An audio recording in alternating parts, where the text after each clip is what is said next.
Welcome to Blizzard Fire. We hope this video helps fire up your solution. You start by locking down the account and understanding what cookies are, small session tokens stored by browsers. First, enable two-step verification and confirm your email so sessions are tied to your identity.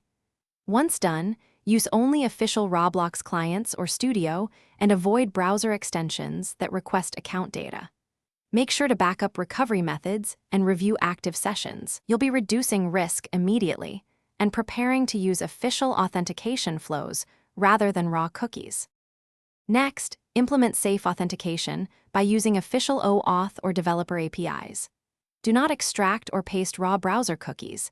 Instead, request proper tokens through documented endpoints and grant minimal scopes. Once granted, store credentials securely in environment variables or a secrets manager and rotate them periodically.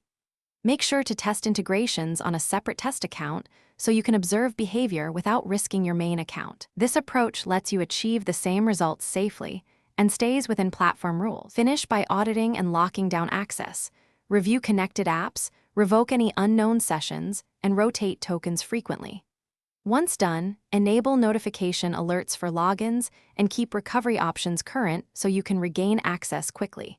Make sure to document where credentials are stored and who has access.